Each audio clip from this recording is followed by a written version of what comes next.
Hey guys, welcome back in new video. Guys कैसे हैं आप सब? आई होप आप सब ठीक होंगे। गाइस मेरा नाम है सारुद्दीन खान और आप देख रहे हैं अपना यूट्यूब चैनल फार्मेसी वाला।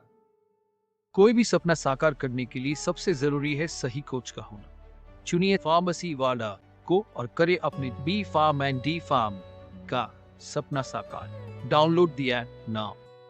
आज के इस वीडियो में हम देखने वाले हैं जो फिजिकल फार्मास्टिक्स है बीफार्म थर्ड सेमेस्टर में। तो उसके जो 5 यूनिट है उनके सारे शॉर्ट इंपॉर्टेंट क्वेश्चन जो कि आपके एग्जाम के लिए काफ़ी इंपॉर्टेंट होने वाले हैं, तो मैं उनको बताने वाला हूं और पूरी इस वीडियो में सॉल्व भी करने वाला हूं। तो वीडियो लेंदी हो सकती है लेकिन आपके लिए काफ़ी हेल्पफुल होगी बिकॉज सारा रिविजन आपका हो जाएगा। ठीक है, तो इसको हम देखने वाले हैं और उससे पहले देखिए मैं आपको बता दूं कि ये जो है केवल शॉर्ट क्वेश्चंस हैं। इनके अलावा लॉन्ग क्वेश्चंस की जो वीडियो है वो ऑलरेडी अपलोड कर चुका हूं। अगर आपने नहीं देखी है तो उसका लिंक आपको डिस्क्रिप्शन मिल जाएगा, वहां से चेकआउट कर लेना। तो यहाँ पे देखिए मैं आपको वही वार्न करना चाहूँगा कि these are only short questions, long questions have been already uploaded. Check them, link आपको डिस्क्रिप्शन मिल जाएगा। अगर आप इन्हीं को पढ़ के जाते हैं यानी कि शॉर्ट क्वेश्चंस को ही पढ़ते हैं तो आप हमको बिलीव नहीं करना कि यही क्वेश्चन आपने बताए हैं। तो प्लीज़ आप उनको जरूर से देख लेना, उसका लिंक आपको डिस्क्रिप्शन मिल जाएगा। एंड बाकी इन सारे क्वेश्चंस का सॉल्यूशन पीडीएफ फॉर्म में, उसका लिंक भी डिस्क्रिप्शन में मिल जाएगा। ठीक है, तो बात करते हैं यहाँ पे जो सारे क्वेश्चन है हमने यूनिट वाइज सेलेक्ट किए हैं एंड मोस्ट ऑफ द जो क्वेश्चन है हमने प्रीवियस क्वेश्चन पेपर से लिए हैं। एंड इसके अलावा वही लिखा है कि short question already long question already uploaded है, उन्हें चेक कर लेना। तो यहाँ पे टोटल जो हमारे क्वेश्चंस हैं वो 20 क्वेश्चंस होने वाले हैं। सारे यूनिट से हमने यहाँ पे सेलेक्ट किए हैं, तो ये सारे क्वेश्चंस यहाँ पे लिखे हुए हैं एंड बारी बारी से अब हम इन्हीं को सॉल्व करते हैं, तो वीडियो में बने रहना। यहाँ पे देखिए सबसे पहले हम बात करते हैं यूनिट फर्स्ट के बारे में। जो पहला क्वेश्चन जो बनता है देखिए वह है डिफाइन मोलरिटी एंड नॉर्मलिटी। तो यहाँ पे स्टार्टिंग में हमारी सोलिबिलिटी है, तो सोलिबिलिटी को एक्सप्रेस करने के कई तरीके होते हैं, molarity, molality, normality, mole fraction, ये वगैरह। तो इसमें डेफिनेशन आ जाती है मोलरिटी की या नॉर्मलिटी की। तो मोलरिटी किसको बोलते हैं ये आपने देखिए 12th में तो पक्का पढ़ा होगा, अगर नहीं भी पढ़ा ना एनालिसिस फर्स्ट सेमेस्टर में जरूर पढ़ा होगा। तो molarity is defined as number of moles of solid present in per litre of solution, यानी कि 1 लीटर सॉल्यूशन में कितने number of moles of solute present है, यानी कि कितने सॉल्यूट के मोल्स प्रेजेंट हैं 1 लीटर सॉल्यूशन में, वही कहलाता है मोलरिटी। यानी कि इसको हम कैपिटल एम से रिप्रेजेंट करते हैं। सिंपली आप इस फॉर्मूले को जरूर से लिख के आना कि मोलरिटी इक्वल्स टू होता है number of moles of solute upon volume of solvent, जो कि लीटर में होगा। ध्यान रखना लीटर में दिखाना है, अगर आप किलोग्राम में लग देते हैं तो मोलरिटी हो जाता है, ये आपको पता होगा। ठीक है, सेकंड हमारे देखिए वो है नॉर्मलिटी, यानी कि normality defined as number of gram equivalent present per litre of solution, यानी कि 1 लीटर सॉल्यूशन में कितने हमारे ग्राम इक्विवेलेंट प्रेजेंट होते हैं, तो वो हमारा कहलाता है नॉर्मलिटी। इसको हम कैपिटल एन से रिप्रेजेंट करते हैं। कैपिटल एन इक्वल्स होता है gram equivalent of solute upon volume of solvent in litre. तो इन फॉर्मूलाज को या बोलते इनका जो दे रखा है ये रिलेशनशिप, ये वाला, ये आप जरूर से लेकर के आना। तो इस तरीके से कोई भी एक भी आ जाती है कई बार और दोनों भी पूछ ली जाती हैं। तो यह है 2 मार्क्स का क्वेश्चन। नेक्स्ट क्वेश्चन यहाँ पे बनता है देखिए वह है define solution and association. Solution क्या है, एसोसिएशन क्या है, वो डिफाइन करना है 2 मार्क्स में।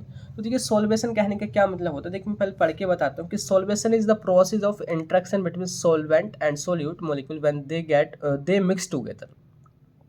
कि देखिए जब भी हम सॉल्यूट को सॉल्वेंट में डालते हैं तो सॉल्यूशन बनाने की हम जब कोशिश करते हैं तो सॉल्यूट के जो मॉलिक्यूल्स हैं वो सॉल्वेंट के मॉलिक्यूल के साथ इंटरेक्ट करते हैं, उनसे मिलते जुलते हैं, और वही जो मिलने की प्रोसेस है, इंटरेक्शन की प्रोसेस है, वो हमारी सॉल्वेशन कहलाती है। समझ आ गया। बाकी देखिए दूसरा हमारा एसोसिएशन। एसोसिएशन भी सॉल्वेशन के जैसा ही होता है, तो मैं अभी आपको वो बताऊंगा, लेकिन ये जो है हमारा आयोनिक कंपाउंड में होता है। एंड इसके अलावा एक और चीज़ कि अगर हमारा ये सॉल्वेशन जो है या बोले तो जो हमारे सॉल्यूट हैं वो स्पेशली वाटर के साथ मिलाए जाते हैं, स्पेशली वाटर सॉल्वेंट वहाँ पे जब होता है तो इसी प्रोसेस को हम बोलते हैं वहाँ पे हाइड्रेशन। तो यहाँ पे वही लिखा है कि if water used as solvent so this process known as hydration. ठीक है, सेकंड हम बात करें एसोसिएशन। जैसे कि मैंने बोला कि ये सेम ऐसे ही होता है जैसे हमारा सॉल्वेशन है, बस ये जो हमारे आयोनिक कंपाउंड में होता है। लिखा है कि association is same as solvation but it occurs in ionic compound. जैसे कि मैं भी आपको दिखाऊं कि सपोज करिए कि आपका सॉल्यूट है जो हमारा प्लस है, पॉजिटिव चार्ज वाला है, और एक हमारा सॉल्वेंट जो हमारा नेगेटिव चार्ज वाला है। तो ये दोनों आयनिक कंपाउंड जब हम इन दोनों को मिक्स करते हैं, इनका सॉल्यूशन बनाते हैं, तो वही इनके सॉल्यूशन बनने में जो इंट्रैक्शन होता है, जब ये कॉम्प्लेक्स बनाने की कोशिश करते हैं, वो हमारा एसोसिएशन कहलाता है। लिखना है कि when 2 opposite ions come together and form a complex तो chemical entity, so this process called association. समझ आ गया। ये जो हमारा सॉल्वेशन है ये नॉन आयोनिक कंपाउंड में होता है, एसोसिएशन हमारा आयोनिक कंपाउंड में होता है। तो क्लियर हुआ आपको ये कॉन्सेप्ट। एंड थर्ड क्वेश्चन देखिए हमारे यहाँ पे देखिए वो है डिफाइन डिफ्यूजन। डिफ्यूजन क्या होता है, देखिए लिखा है कि diffusion is the process of movement of substance from higher concentration to the lower concentration by permeable membrane due to concentration gradient. कि आपने देखिए सुना होगा, जैसे कि मैं आपको एग्जांपल बताऊं कि सपोज करिए एक ही आपका कमरा है जिसमें जो है हॉट एयर है, मतलब काफ़ी ज़्यादा टेम्परेचर, आप बोल सकते हैं 60 डिग्री सेल्सियस टेम्परेचर है, और दूसरा कमरा इससे ही जुड़ा हुआ है, उस पर जो टेम्परेचर आप 25 मान लीजिए, 20 मान लीजिए, 20 डिग्री सेल्सियस, बीच में यहाँ पे खिड़की है। तो जब देखिए हम इस खिड़की को खोलते हैं तो हमारी जो एयर है, जो हॉट एयर है, वो अपने इस हाई कंसंट्रेशन से लो कंसंट्रेशन की ओर जाती है। बोलते तो गर्म एरिया की जो हवा है वो गर्म से ठंडे की तरफ को भागती है, और यही जो प्रोसेस है ना वो डिफ्यूजन कहलाती है। यानी कि किसी भी चीज़ का हाई कंसंट्रेशन से लो कंसंट्रेशन की ओर जाना वो हमारा डिफ्यूजन कहलाता है। वही तो लिखा है सिंपली कि diffusion is the process of movement of substance from higher concentration to the lower concentration by permeable membrane, किसी मेम्ब्रेन की मदद से, जैसे कि यहाँ पे ये जो है किसी खिड़की की मदद से जा रहा था इस तरीके से, due to concentration gradient, concentration gradient की वजह से होता है। अभी कंसंट्रेशन ग्रेडियंट क्या होता है, यानी कि इन दोनों में जो डिफरेंस है ना, मतलब जैसे कि सपोज यहाँ पे जो हमारा टेम्परेचर वो 60 है, यहाँ 20 है, तो इनके बीच में जो डिफरेंस है यही हमारा कंसंट्रेशन ग्रेडियंट, और ये जितना ज़्यादा होगा उतना ही ज़्यादा डिफ्यूजन होगा। तो यहाँ पे सिंपली आपने दिखाना है कि जैसे मैंने दिखा रखा है कि यहाँ पे ये सपोज एक कंटेनर है जिसमें सपोज ये इतने सारे मॉलिक्यूल्स भरे हुए हैं किसी भी चीज़ के, और यहाँ पे इनकी कंसंट्रेशन कम है दूसरे कंटेनर में, तो ये जो है परमेबल मेम्ब्रेन से इस तरफ को ही भागेंगे जिस तरफ इनकी कंसंट्रेशन कम होगी, और यही प्रोसेस आपके डिफ्यूजन कहलाएगी। समझ आ गया। बात करते हैं नेक्स्ट क्वेश्चन यहाँ पे जो बनता है वो है define ideal and real solution with Raoult's law. यहाँ पे देखिए बात करें, एक्चुअली में ये जो क्वेश्चन है वो कई क्वेश्चन का कॉम्बिनेशन है। इसके सिंपली पूछ लेता है कि आइडियल सॉल्यूशन क्या है उसको डिफाइन करो, इतना भी पूछ लेता है। राउल्ट्स का लॉ क्या है, क्या उसने स्टेट किया था वो आपने बताना है, कि सिंपली इतना 2 मार्क्स में आ जाता है। एंड रियल सॉल्यूशन या तो नॉन आइडियल सॉल्यूशन क्या होते हैं उनको बताइए, वो भी पूछ लेता है। तो ये जो है राउल्ट्स लॉ से ही सारा कुछ आपको क्लियर होगा, तो मैंने कॉम्बिनेशन में एक ही क्वेश्चन बना दिया है। तो राउल्ट्स लॉ यानी कि एक राउल्ट्स नाम के साइंटिस्ट ने दिया था, उनके अकॉर्डिंग क्या था कि एट कांस्टेंट टेम्परेचर, मतलब जब टेम्परेचर एक ही जैसा हो, सपोज करिए कि अगर हमने 10 सेट कर दिया है तो पूरा 10 ही होना चाहिए, वो 11 भी नहीं हो सकता, उसको हम बोलते हैं कांस्टेंट।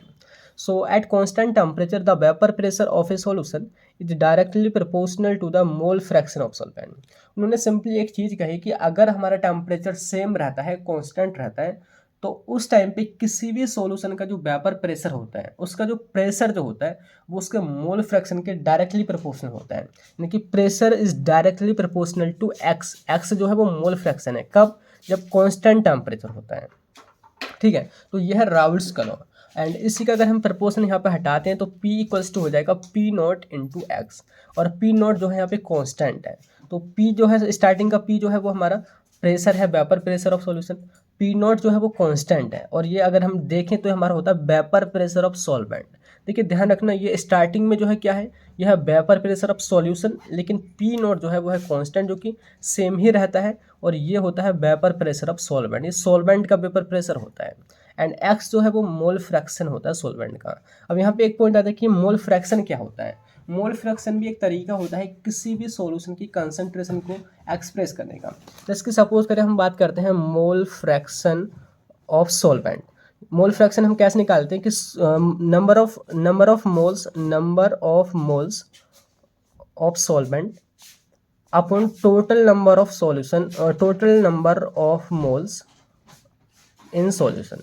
यानी कि किसी भी सॉल्यूशन में सॉल्वेंट के कितने मोल्स हैं वो अपन टोटल सॉल्यूशन के जितने मोल्स हैं उनको अगर हम रेशियो में रखें तो ये मोल फ्रैक्शन निकलता है।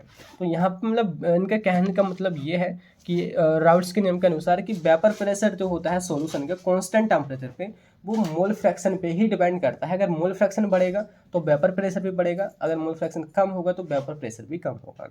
ठीक है, बात करते हैं आइडियल सॉल्यूशन क्या हुआ। जिसके नंबर आइडियल यानी कि वो किसी चीज़ को अगर फॉलो करते हैं, है ना, तो ऐसे सॉल्यूशन जो इसी लॉ को फॉलो करते हैं, बोले तो राउल्ट्स के नियम को फॉलो करते हैं, वो हमारे आइडियल सॉल्यूशन कहे जाएंगे। लिखा है कि दो सॉल्यूशन विच फॉलो या obey the Raoult's law called ideal solution. Example toluene है, बेंजीन है। ठीक है, सेकंड अगर हम बात करें रियल या नॉन आइडियल सॉल्यूशन। देखिए रियल कहने का मतलब है कि अब ऐसा तो नहीं कि हर एक सॉल्यूशन इसी लॉ को फॉलो करेगा, कुछ ऐसे भी होंगे जो इसको फॉलो नहीं करेंगे, और मोस्ट ऑफ द सॉल्यूशन ऐसे ही हैं जो इसको फॉलो नहीं करते हैं। तो ज़्यादातर कंसंट्रेशन या ज़्यादा अमाउंट उन्हीं का है, तो इसी वजह से उनको हम रियल सॉल्यूशन बोल देते हैं। और रियल या नॉन आइडियल यानी कि जो इसको फॉलो नहीं करते हैं। तो दो solution which does not follow routes law called real solution. Example, sugar का सॉल्यूशन हुआ, सॉल्ट का सॉल्यूशन हुआ, तो ये इस नियम को फॉलो नहीं करते हैं। तो तीनों आपको क्लियर हो गए होंगे कि क्या है राउट्स का नियम, क्या है आइडियल एंड रियल सॉल्यूशन। बात करते हैं नेक्स्ट क्वेश्चन यहाँ पे बनता है इस यूनिट से, वो है डिफाइन क्रिटिकल सॉल्यूशन टेम्परेचर। तो पहले मैं आपको पढ़ के बताता हूँ कि the temperature at which partially miscible liquid become completely miscible and form homogeneous solution, so it is called critical solution temperature. Example से समझिए कि देखिए ऐसे दो दो हमारे कंपोनेंट का मिक्सर है, जैसे फिनॉल एंड वाटर।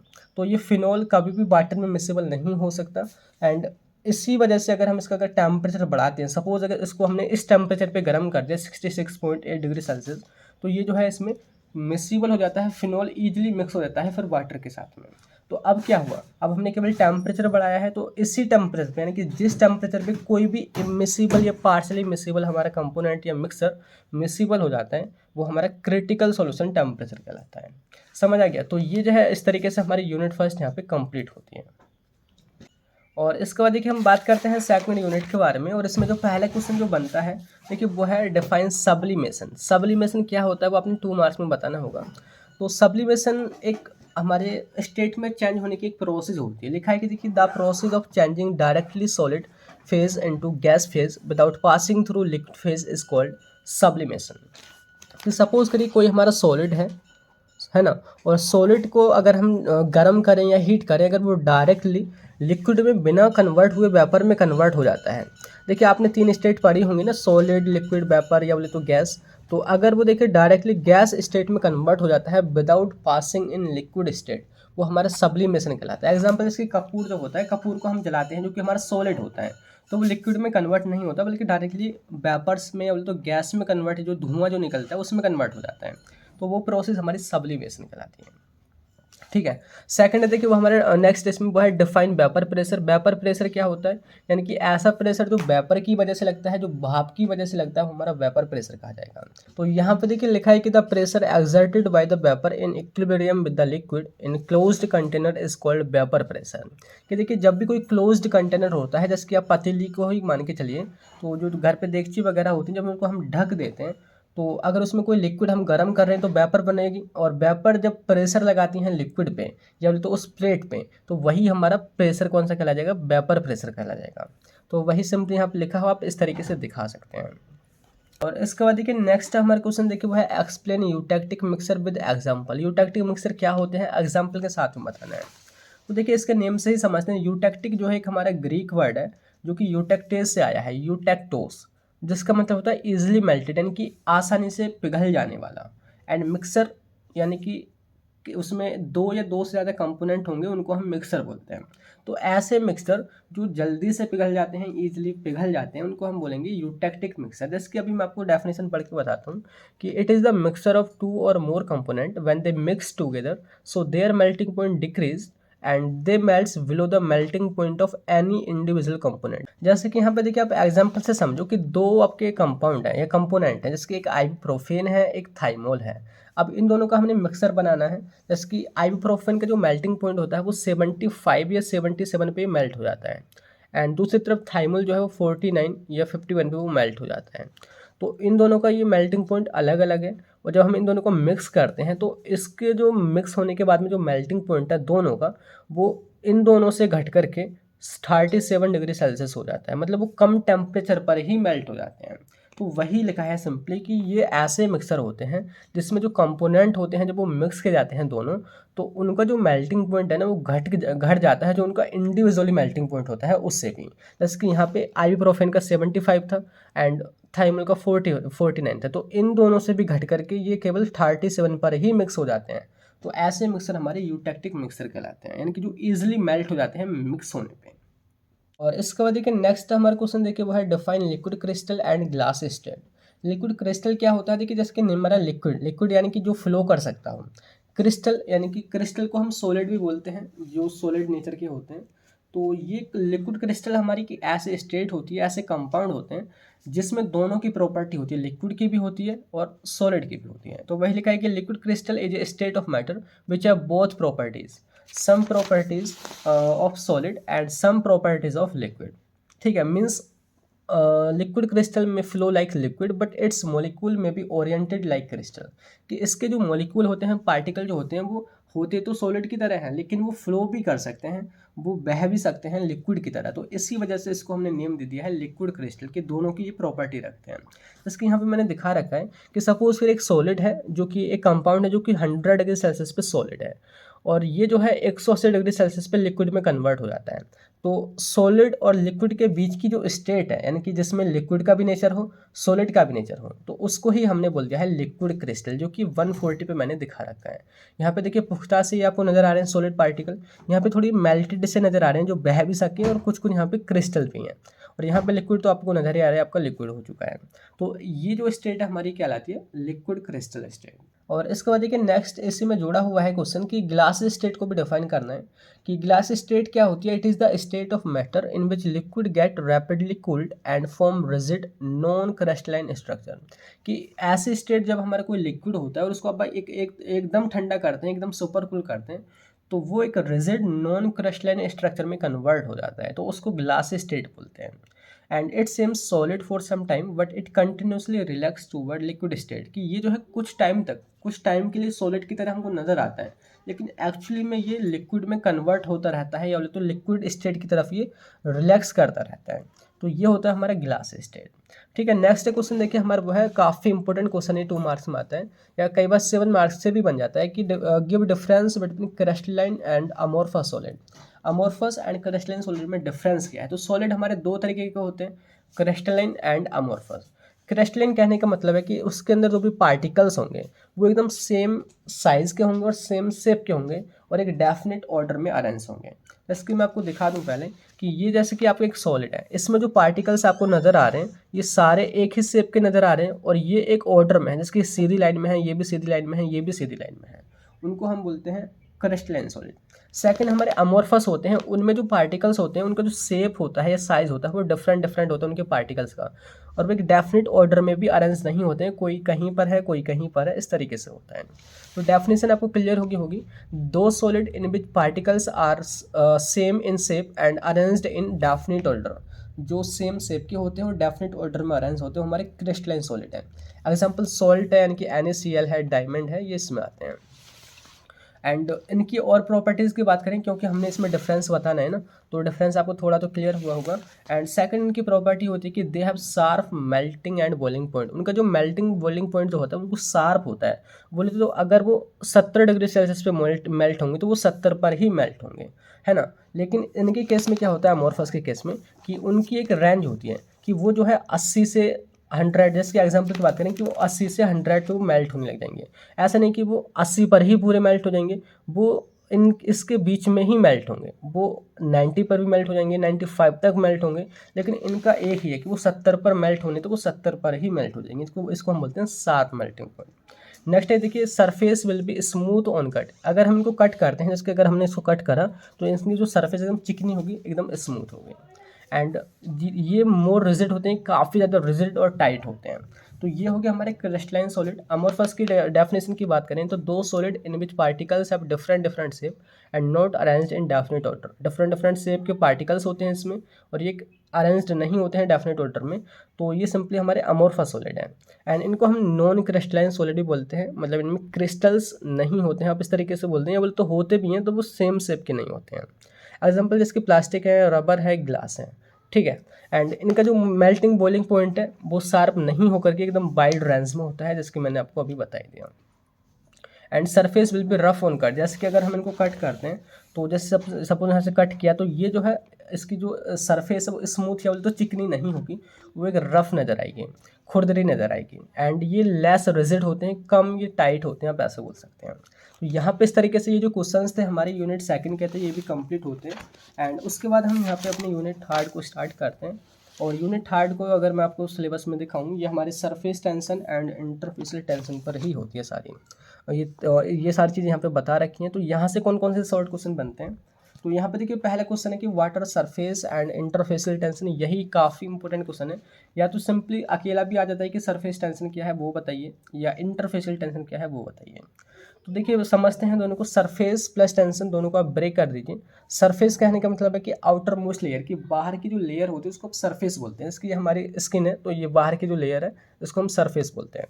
ऐसे ही टेंशन बोले तो तनाव या बोले तो खिंचाव या फोर्स आप बोल सकते हैं। तो सिंपली अगर हम बात करें तो ये एक प्रॉपर्टी होती है लिक्विड की। क्या होती है तो मैं आपको देखिए पढ़ के बताता हूँ कि surface tension is a type of force that works on the surface of liquid and minimize the surface area as much as possible. कि ये जो है एक तरीके का फोर्स होता है जो कि लिक्विड की सरफेस पर लगता है। तो इसकी मैं आपको दिखाऊं कि लिक्विड की सपोज करिए ड्रॉप है, इस तरीके से ड्रॉप है, तो ये इसकी जो सरफेस है इस पर एक फोर्स लगेगा, और ये जो फोर्स है हमेशा ये ट्राई करेगा कि ये जो हमारा लिक्विड है उसका जो सरफेस एरिया है वो कम से कम रहे, मिनिमाइज रहे, और इसी फोर्स को हम बोलते हैं सरफेस टेंशन। एग्जांपल जैसे कि आपने देखा भी होगा, सुबह अगर जैसे कि ओस वगैरह पड़ती है तो कुछ पत्तियों पे बूंदे पड़ी होती हैं। इसकी सपोज मैं आपको पत्ती बना के दिखाऊं और यहाँ पे बूंदे पड़ी होती हैं ओस की, तो वो इस तरीके से गोल गोल होती हैं, और अगर आप उस पर हाथ टच करते हैं तो वो एकदम बह जाती है। कहने का मतलब वहाँ पे लिक्विड तो ज़्यादा था लेकिन वो थोड़े से ही एरिया में फैला हुआ था, तो वहाँ पे कुछ ना कुछ फोर्स तो काम कर रहा होगा जिसने उसको रोके रखा था। तो वही कहलाता है सरफेस टेंशन, की उसकी सरफेस पर एक फोर्स काम कर रहा था जो उसके सरफेस एरिया को मिनिमाइज करने की कोशिश में लगा था। तो यह है सरफेस टेंशन। क्लियर हो गया होगा। तो दोबारा में पढ़ के बोले तो surface tension is a type of force that works on the surface of liquid, जो सरफेस पर काम करता है लिक्विड की सरफेस पर, that minimize the surface area as much as possible, वो जितना ज़्यादा सरफेस एरिया को कम कर सकता है वो उतना ट्राई करता है। ठीक है। Example water drop on leaf. और यहाँ पे देखिए नेक्स्ट इसी में क्वेश्चन जोड़ा हुआ है, देखिए वह इंटरफेसियल टेंशन क्या होता है वो भी आपने बताना है।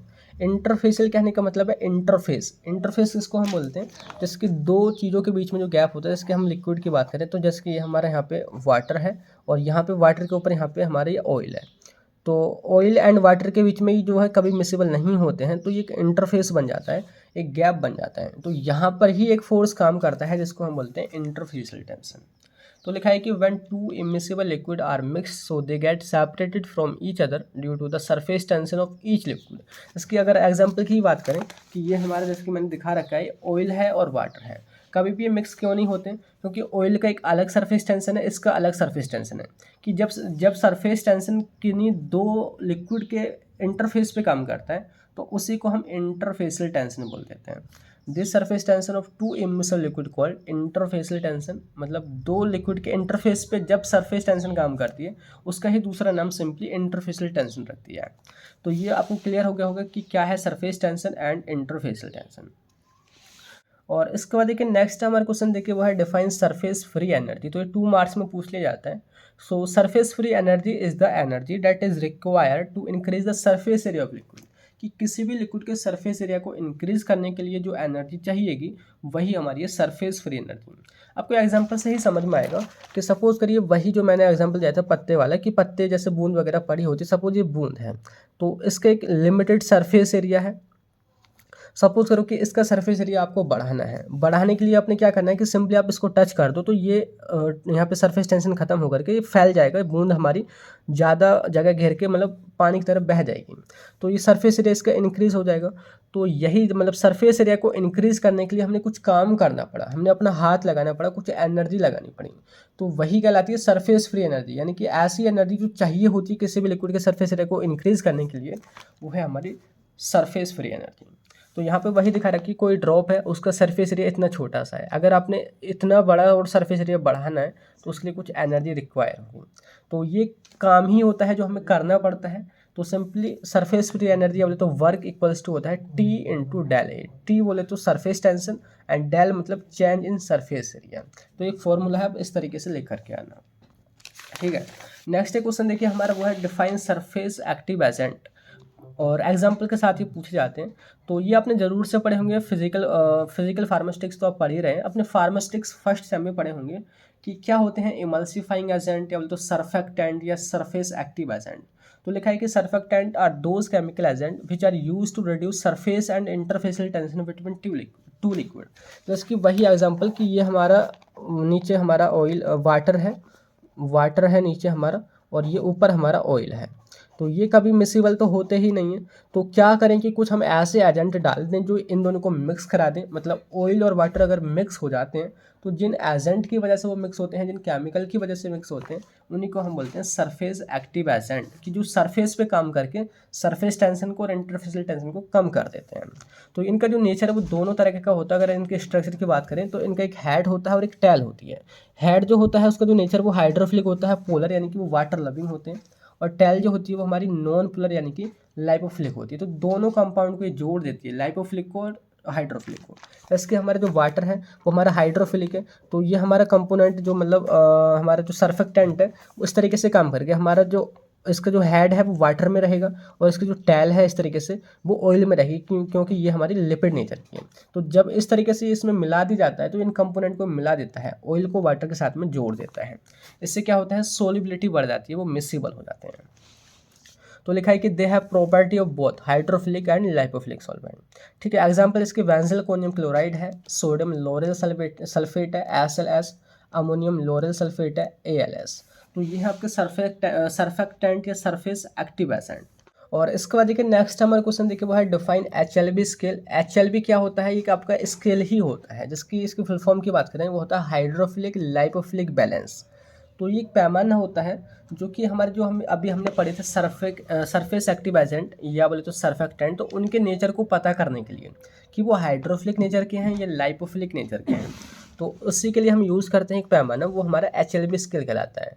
तो लिखा है कि hydrophilic lipophilic balance is a scale that is use to calculate nature of surfactant. तो इस तरीके से आपने बताना होगा 1 से लेकर 20 तक इसकी वैल्यू बतानी होगी। 1 से 10 तक अगर हमारे HLB वैल्यू आती है तो उसका मतलब है कि हमारा सर्फेक्टेंट वो लिपिड नेचर का है, वो लाइपोफिलिक है। अगर 10 से ऊपर रहती है तो उसको हम हाइड्रोफिलिक नेचर का बोलते हैं।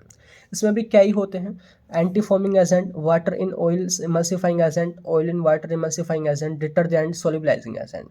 यानी कि अगर कोई भी हमारा जो सर्फेक्टेंट है अगर उसकी जो HLB वैल्यू है वो 1 या 2 के बीच में है तो हमारा एंटी फॉर्मिंग एजेंट कहलाता है। बोले तो फोम वगैरह नहीं बनने देता है, एक इस तरीके से काम करता है।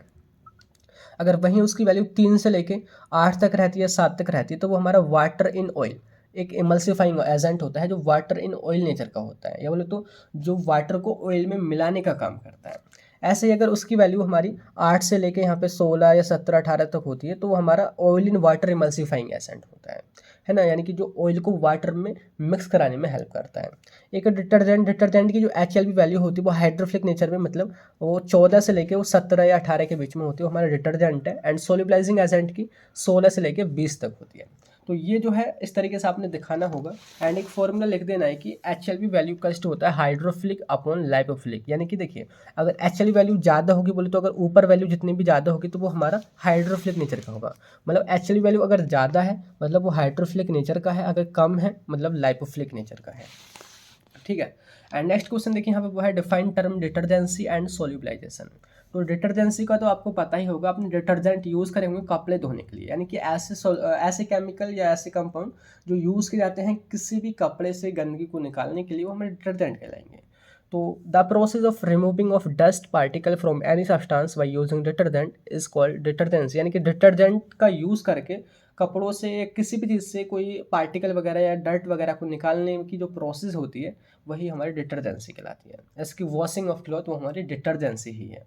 ठीक है, नेक्स्ट क्वेश्चन देखिए वो सोल्यूबलाइजेशन। सोल्यूबलाइजेशन का मतलब है कि एक ऐसी प्रोसेस जैसे कि कोई हमारा सॉल्यूशन जो है वो कम मिसिबल है, उसके सॉल्यूट सॉल्वेंट कम मिसिबल है और उसमें आपने कुछ सर्फेक्टेंट डाल दिए, कुछ इमल्सिफाइंग एजेंट डाल दिए और उनकी सॉल्युबिलिटी इंक्रीज होगी, तो वही प्रोसेस हमारी सोल्यूबलाइजेशन कहलाएगी।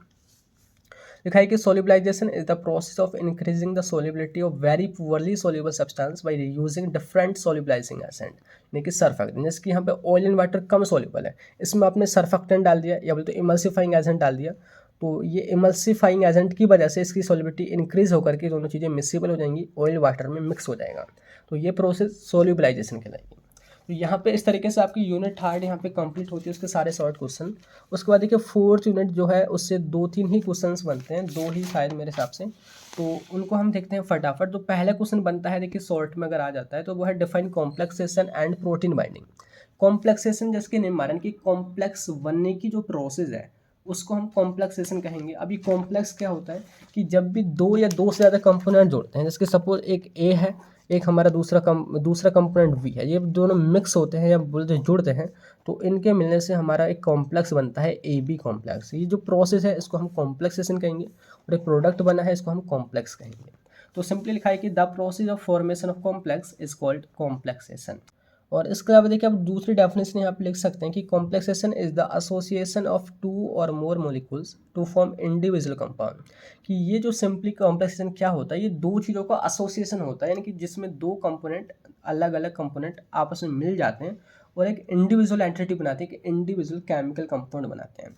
ये हमारा है कॉम्प्लेक्सेशन। अब बात करते हैं प्रोटीन बाइंडिंग क्या है। देखिए प्रोटीन बाइंडिंग भी कॉम्प्लेक्सेशन है, लेकिन स्पेशली क्या बोलेंगे, जब हमारी प्रोटीन ड्रग के साथ में कॉम्प्लेक्स बनाती है, अगर हमारी प्रोटीन ड्रग के साथ में कॉम्प्लेक्स बनाती है तो उसको हमने दूसरा नेम दे दिया है प्रोटीन बाइंडिंग। यानी कि the phenomena of complex formation of drug with protein is called protein binding.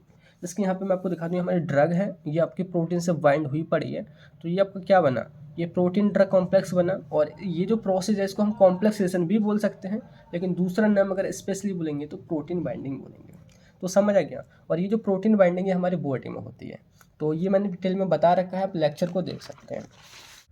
और इसके बाद देखिए नेक्स्ट क्वेश्चन देखिए वो है डिफाइन चीलेट्स एंड चीलेशन। चीलेट्स क्या होते हैं, चीलेशन प्रोसेस क्या होती है वो आपने बतानी होगी। कई बार चीलेटिंग एजेंट भी पूछ लेता है। तो देखिए बात करें चीलेट्स क्या होते हैं, ये आपके कॉम्प्लेक्स होते हैं, जिसकी यूनिट का ही नेम है कॉम्प्लेक्सेशन एंड प्रोटीन बाइंडिंग, और यहीं से क्वेश्चन बनता है कॉम्प्लेक्सेशन एंड प्रोटीन बाइंडिंग से, तो ये भी एक टाइप का आपका कॉम्प्लेक्स ही होगा। तो लिखा है कि chelates are the complex in which many ligands form coordinate bond with central metal atom and form ring या साइकिल। यानी कि इसको ये एक टाइप का ऐसा कॉम्प्लेक्स होता है जिसमें एक मेटल आयन होगा, मेटल एटम होगा या आयन होगा, और उससे कई सारे लिगेंड जुड़े होंगे। अगर वहाँ पे केवल एक ही लिगेंड जुड़ा है तो यहाँ पे हम इसको चिलेट नहीं बोल सकते। और लिगेंड जो होते हैं वो कोऑर्डिनेट बॉन्ड की मदद से जुड़े होते हैं। मतलब लिगेंड के पास में देखिए यहाँ पे एक्स्ट्रा लोन पेयर होते हैं, इलेक्ट्रॉन पेयर यहाँ पे होते हैं, वो मेटल को डोनेट कर देते हैं, और उसी डोनेशन से बनता है यहाँ पे कोऑर्डिनेट बॉन्ड। तो जब कई सारे लिगेंड जुड़े होते हैं, किससे, हमारे मेटल आयन को वो अपने सारे लोन पेयर को वो शेयर करते हैं या देते हैं, तो यहाँ पे कॉम्प्लेक्स बनता है, एक साइकिल यहाँ पे बन जाती है, और इसी को हम चिलेट नेम दे देते हैं। तो वही यहाँ पे सिंपली लिखा हुआ है, और ये इस तरीके से आपने दिखाना है। And the process of chelate formation is called chelation. और चिलेशन क्या होती है, चिलेट के बनने की प्रोसेस को ही हम चिलेशन बोल देते हैं, है ना। एंड एक पॉइंट और आता है कि वो होता है कि चिलेटिंग एजेंट क्या होते हैं। तो जो हमारे लिगेंड जो होते हैं जिनके पास एक्स्ट्रा लोन पेयर होता है, जिसको वो डोनेट करते हैं और चिलेट को बनाते हैं, और वही हमारे चिलेटिंग एजेंट कहलाते हैं। लिखा है कि द लिगैंड या donor which form coordinate bond with metal ion are called chelating agent. Example EDT है एंड पॉलीफॉस्फेट्स है। तो यहाँ पे ये होते हैं हमारे लिगैंड या बोले तो चिलेटिंग एजेंट। तो यहाँ पे इस तरीके से आपकी यूनिट 4th भी यहाँ पे कंप्लीट होती है। इसके यही क्वेश्चन है इंपॉर्टेंट 2 मार्क्स में। एंड बात करते हैं यूनिट 5th में कौन कौन से इंपॉर्टेंट क्वेश्चन बनते हैं। तो यहाँ पे जो पहला क्वेश्चन जो बनता है देखिए वो है define the term pH and explain Sorensen's pH scale. PH क्या होता है, इनकी पावर ऑफ हाइड्रोजन की एक स्केल होता है, एक तरीका होता है जिससे हम पता कर सकते हैं कि कोई भी जो सॉल्यूशन है उसमें कितनी कंसंट्रेशन है हाइड्रोजन आयन की, वो हमारा पीएच बताता है। तो simply pH is a numerical scale that is used to indicate acidity और बेसिसिटी ऑफ एनी सॉल्यूशन। किसी भी सॉल्यूशन की एसिडिटी और बेसिसिटी को पता करने में इसका यूज़ करते हैं। अगर हाइड्रोजन आयन की कंसंट्रेशन ज़्यादा है मतलब वो हमारा कंपाउंड एसिडिक है या वो सॉल्यूशन हमारा एसिडिक है। अगर वहीं हाइड्रोजन आयन की कंसंट्रेशन कम है मतलब उसका जो नेचर है वो बेसिक है। एंड बात करें सोरेनसन्स जो हैं, ये एक साइंटिस्ट हैं, उन्होंने ही पीएच स्केल को सबसे पहले दिया था। तो उनके अकॉर्डिंग जो डेफिनेशन थी देखिए वह pH is the negative logarithm of hydrogen ion concentration in A given solution. कि कोई भी जो सॉल्यूशन है उसमें जो है हाइड्रोजन आयन की कितनी कंसंट्रेशन है उसका नेगेटिव लॉगरिथम ही हमारा पीएच कहलाता है। PH equals to minus log H plus ion concentration. तो ये डेफिनेशन आपने इस तरीके से लिखनी है। बाकी सोरेनसन्स पीएच स्केल आपने बनाना होगा। अगर पूछा जाता है कि ये एक साइंटिस्ट है हमारे डेनिस एक जगह मतलब हमारा एक देश है, तो उसके केमिस्ट थे सोरेनसन, जिन्होंने 1909 में एक पीएच स्केल के बारे में बताया था कि आप किसी भी सॉल्यूशन की एसिडिटी बेसिसिटी को पता कर सकते हैं इसकी मदद से। और इस तरीके से आपने दिखा देना है कि 0 से लेकर 14 तक यहाँ पे ये अंक होते हैं, यहाँ पे 6 तक यहाँ पे एसिडिक होते हैं, 7 पे न्यूट्रल होता है, और 8 से 14 तक हमारे बेसिक होते हैं। इतना तो आपको मालूम ही होगा। तो इस तरीके से क्वेश्चन आपने करना है। नेक्स्ट क्वेश्चन देखिए वो है define buffer solution and buffer capacity. Buffer solution देखिए काफ़ी अच्छे इंटरेस्टिंग ये सॉल्यूशन होते हैं। कि देखिए जैसे कि मैं आपको बताऊं कि ये आपको कोई सॉल्यूशन है या कोई प्रिपरेशन, आप इसको मेडिसिन मान लीजिए, जैसे कि आप सिरप मान लीजिए, ठीक है, ये सिरप में मान लेता हूँ, और इसमें हमने बफर सॉल्यूशन को डाल दिया। तो अगर हमने इसमें बफर सॉल्यूशन को मिला रखा है, तो अगर हम इसमें कुछ अमाउंट में बाहर से एसिड या बेस डालते हैं, मतलब एसिड डालें या बेस डालें, तब भी इस हमारे सिरप का पीएच चेंज नहीं होगा। किसकी वजह से? बफर की वजह से। आपको एक क्वेश्चन या बोले तो आपको पॉइंट क्लियर हुआ हो कि बफर सॉल्यूशन ऐसे सॉल्यूशन होते हैं कि जो पीएच में चेंज होने को रेजिस्ट करते हैं या चेंज नहीं होने देते, इवन कि हम कुछ अमाउंट में एसिड या बेस को मिला भी दें तब भी, तो उन्हीं को हम बोलते हैं बफर सॉल्यूशन। तो लिखा है कि बफर आर कंपाउंड और mixture of compound which resist pH change even when small amount of acid और बेस एडेड टू इट, यानी कि ये पीएच को चेंज नहीं होने देते, ये पीएच चेंज को रेजिस्ट करते हैं। एग्जाम्पल इसकी अमोनियम क्लोराइड और अमोनिया का जो मिक्सर होता है वो हमारा एज ए बफर सॉल्यूशन की तरह काम करता है। इनको हम डिटेल में देखेंगे मतलब बड़ी वीडियो में। बाकी शॉर्ट में आपको इतना क्लियर होना चाहिए कि क्या होते हैं बफर सॉल्यूशन और एग्जांपल। बाकी बात करते हैं बफर कैपेसिटी, यानी कि बफर की कैपेसिटी, बफर की एफिकेसी कि वो कितना इफेक्टिव है, मतलब वो कितनी हद तक अपने पीएच को चेंज नहीं होने देगा या हमारी जो सिरप है उसके पीएच को चेंज नहीं होने देगा। तो लिखा है कि buffer capacity of a solution is the measurement of its efficacy, ये इसकी एफिकेसी का ही तो मेजरमेंट होता है। That resist change in pH in addition of an acid और बेस, जो कि एसिड या बेस की एडिशन पे भी पीएच को चेंज नहीं होने देता, उसी का हम मेजरमेंट करते हैं और उसी को हम बोलते हैं बफर कैपेसिटी। इसको हम दूसरे वर्डों में बफर इंडेक्स या बफर वैल्यू भी नेम से बुलाते हैं। तो बफर कैपेसिटी इसको हम बीटा से डिनोट करते हैं, इक्वल्स टू होता है डेल ए, यानी कि चेंज इन एसिड और change in base value upon del pH, यानी कि पीएच में चेंज। तो यहाँ पे डेल ए हमारा एसिड है, डेल बी हमारा बेस, यानी कि अगर हम एसिड को डालते हैं या बेस को डालते हैं, उसके बावजूद पीएच में जितना चेंज होता है, अगर कम चेंज होगा मतलब कैपेसिटी, बफर कैपेसिटी उतनी ही ज़्यादा होगी। अगर ज़्यादा चेंज होगा पीएच में तो हमारी कैपेसिटी क्या होगी? कम होगी। तो ये होती है बफर कैपेसिटी, सिंपली आपने इस तरीके से लिखना होगा। बात करते हैं यहाँ पे लास्ट क्वेश्चन बना हुआ है, बचा हुआ है, जो कि काफ़ी इंपॉर्टेंट क्वेश्चन है। वह है डिफाइन या डिफ्रेंशिएट, या तो डिफाइन कीजिए या डिफरेंस बताइए isotonic, hypotonic and hypertonic solution. तो इन तीनों को हम देखते हैं। तो यहाँ पे देखिए सबसे पहले हम बात करते हैं आइसोटोनिक सॉल्यूशन के बारे में। और इनके बारे में देखिए आपने फर्स्ट सेम इनऑर्गेनिक केमिस्ट्री में पढ़ा होगा, आइसोटोनिसिटी क्या है, हाइपरटोनिसिटी क्या है, हाइपोटोनिसिटी क्या है। तो यहाँ पे देखिए आपने सिंपली रिमाइंड करना है। तो वर्ड को देखिए हम ब्रेक करते हैं, आइसो प्लस टोनिक। आइसो का मतलब होता है सेम एंड टोनिक का मतलब होता है टोनिसिटी, यानी कि ऐसे सॉल्यूशन जिनकी जो टोनिसिटी होती है वो सेम होती है। अब बोले तो किसके सेम होती है, किसकी तरह होती है? जैसे कि हमारी बॉडी के सेल्स हैं या जैसे कि हमारे ब्लड सेल्स हैं, उनकी जो टोनिसिटी है अगर उनकी तरह ही किसी दूसरे सॉल्यूशन की टोनिसिटी होगी तो वो हमारे आइसोटोनिक सॉल्यूशन कहलाएंगे। तो सिंपली लिखना है कि दो solution which have the same tonicity as body cell, so they called isotonic solution. और दूसरी डेफिनेशन है कि दो solution which contain same concentration of water and solute as body cell, जो उतनी ही कंसंट्रेशन कंटेन करते हैं सोल्यूट की एंड सॉल्वेंट की जितना कि हमारी बॉडी के सेल्स में होता है, वो हमारे आइसोटोनिक कहलाते हैं। और इसके अलावा देखिए मैं आपको यहाँ पर डिटेल में बताता हूँ कि क्या होती है टोनिसिटी, थोड़ा आपको और बेटर में समझ आएगा। तो टोनिसिटी कहने का मतलब होता है कंसंट्रेशन ऑफ सॉल्यूशन, कि कोई भी जो सॉल्यूशन है, जैसे कि हम बात करें कि ये हमारा सॉल्यूशन है, तो उसके सोल्यूट एंड सॉल्वेंट की क्या कंसंट्रेशन है। जिसके सोल्यूट हमारे छोटे छोटे पार्टिकल्स होंगे और वो सॉल्वेंट यानी कि इस तरीके से लिक्विड में वो मिक्स होंगे। यहाँ पे सॉल्वेंट हम वाटर को ही ले लेते हैं, ठीक है। यहाँ पे हमारे पार्टिकल हैं, ये अलग अलग मैं इस तरीके से दिखा देता हूँ। तो यहाँ पे जो हमारा सोल्यूट एंड जो हमारा सॉल्वेंट है, तो उसकी कंसंट्रेशन को ही हम बोलते हैं, या उनकी कंसंट्रेशन को मेजर करना ही वो टोनिसिटी कहलाता है। अब आइसोटोनिसिटी क्या हुआ कि अगर हमारे सोल्यूट की यहाँ पे जो कंसंट्रेशन है, सपोज करिए वो 10 है, 10 यहाँ सोल्यूट के पार्टिकल हैं, 10 यहाँ पे हमारे वाटर के मॉलिक्यूल हैं, ठीक है। ऐसे अब बात करते हैं, अब हम कंपेयर करते हैं इसको किससे, हमारी बॉडी की सेल से। इसकी अगर हम बात करें RBC की, रेड ब्लड सेल की, तो हम उसको इस तरीके से बना लेते हैं। तो उसमें भी लिक्विड भरा होता है कुछ ना कुछ, तो उसको हमने यहाँ पे सॉल्वेंट नेम दे दिया। सपोज करिए उसके जो मॉलिक्यूल हैं RBC में वो 10 हैं। ऐसे ही इसमें कुछ पार्टिकल्स भी पड़े होते हैं, तो सपोज करिए उनको हमने यहाँ पे सॉल्यूट नेम दे दिया। और उसकी जो कंसंट्रेशन है वो भी 10 है। तो हम यहाँ पे देख रहे हैं कि जो हमारा सॉल्यूशन है उसमें जो सॉल्यूट है उनकी कंसंट्रेशन भी 10 है एंड उसके जो सॉल्वेंट है उसकी कंसंट्रेशन भी 10 है। सेम ऐसे ही जैसे कि हमारे आरबीसी के अंदर है, उसमें जो सॉल्वेंट है या बोले तो वाटर के जो मोलिक्यूल है वो भी 10 हैं एंड सॉल्यूट के मोलिक्यूल है वो भी 10 हैं। तो इनकी जो टोनिसिटी है वो मैच हो रही है, तो उसी को हम बोलते हैं आइसोटोनिसिटी, यानी कि हम कंपेयर करते हैं किसी भी सॉल्यूशन की टोनिसिटी को हमारी बॉडी की टोनिसिटी से या बॉडी की सेल से। और इसके बाद देखिए नेक्स्ट यहाँ पे देखिए वो है हाइपोटोनिक सॉल्यूशन। यहाँ पे देखिए और आपको अच्छे से समझ में आएगा। हाइपो का मतलब होता है लेस एंड टोनिक मतलब टोनिसिटी, यानी कि ऐसे सॉल्यूशन की जो टोनिसिटी होती है वो हमारी बॉडी के जो सेल्स होती हैं, बॉडी के जो कंपोनेंट होते हैं उनकी टोनिसिटी से कम होती है ना। बाकी डिटेल में देखें तो देखिए इसको लिखना है कि दो solution which contains less solute and more water concentration than body cell, यानी कि ऐसे सॉल्यूशन जिसमें जो सोल्यूट की कंसंट्रेशन जो होती है वो तो कम होती है एंड वाटर की कंसंट्रेशन ज़्यादा होती है as compare to body cell. तो इसके एग्जाम्पल से बात करें कि सपोज करिए ये हमारी सेल है, ये हमारी आरबीसी, इसमें जो हमारे सोल्यूट हैं बोले तो छोटे छोटे पार्टिकल उनकी कंसंट्रेशन आप 10 मान लीजिए। ऐसे ही सॉल्वेंट है उसकी भी आप मान लीजिए यहाँ पे 10, ठीक है, यहाँ पे आप 10 मान लीजिए।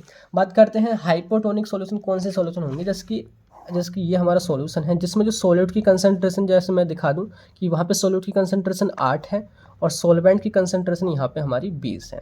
तो ये हो गया कंपेयर कि यहाँ पे देखिए जो हमारी आरबीसी है उसमें जो सॉल्यूट है वो 10 है लेकिन यहाँ पे कम है, यहाँ पे सॉल्वेंट 10 हैं लेकिन यहाँ पे 20 हैं। तो वही तो बात बोलना चाह रहा हूँ कि ऐसे solution which contains less solute and more water, less solute यानी कि 8, 10 से कम है यानी कि 8 एंड मोर वाटर यानी कि मोर सॉल्वेंट, यानी कि यहाँ पे 10 है यहाँ पे 20 है, मोर सॉल्वेंट देन बॉडी सेल। तो वो कहलाते हैं हमारे हाइपोटोनिक सॉल्यूशन। अगर आपको नहीं क्लियर हो रहा है ना तब दोबारा से इसको मतलब रिवाइज कर लेना या बोले तो बैक कर लेना वीडियो को, आपको और बेटर समझ में आ जाएगा। और नेक्स्ट इसमें पॉइंट लिखा है कि if any cell of body placed into hypotonic solution so it will swell, कि अगर हाइपोटोनिक सॉल्यूशन में हम बॉडी की सेल्स को रख देते हैं तो बॉडी की सेल जो है वो स्वेल कर देगी, मतलब वो फूल जाएगी। तो इसको ना मैं आपको देखिए जब लेक्चर में डिटेल में आप देखेंगे ना आपको तब बेटर समझ में आएगा, शॉर्ट में आप इतना ही समझ लो।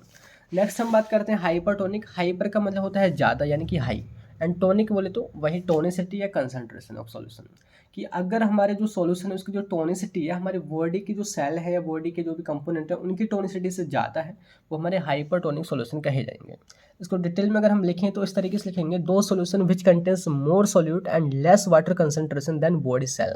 कि देखिए अभी इसमें क्या था, इसमें सोल्यूट कम थे, लेस सोल्यूट थे, लेकिन यहाँ पे जस्ट उल्टा हो गया, यहाँ पे सोल्यूट की कंसंट्रेशन ज़्यादा हो जाएगी एंड वाटर यानी कि सॉल्वेंट की कंसंट्रेशन कम हो जाएगी, किसके कंपेयर टू बॉडी सेल। तो ये हमारे हाइपरटोनिक सॉल्यूशन होंगे, आपको क्लियर हो गया होगा। बाकी आप सिंपली डेफिनेशन वही लिख सकते हैं कि दो solution which have high tonicity than body cell they called hypertonic solution. And आगे लिखना है कि if any cell of body placed into hypertonic solution so it will shrink, अगर हाइपरटोनिक सॉल्यूशन में हम कोई भी बॉडी के सेल को रख देते हैं तो वो श्रिंक कर जाएगी, वो सिकुड़ जाएगी। ठीक है, तो यहाँ पे इस तरीके से आपकी जो यूनिट 5th है वो भी कंप्लीट होती है। टोटल हमने 5 मिनट के सारे क्वेश्चन यहाँ पे कवर कर लिए हैं, आपको सारे समझ भी आगे होंगे। तो ये काफ़ी इंपॉर्टेंट, आप इन्हीं को देख लेना। बाकी फिर मिलते हैं नेक्स्ट वीडियो में, तब तक के लिए bye bye, thank you, have a nice day.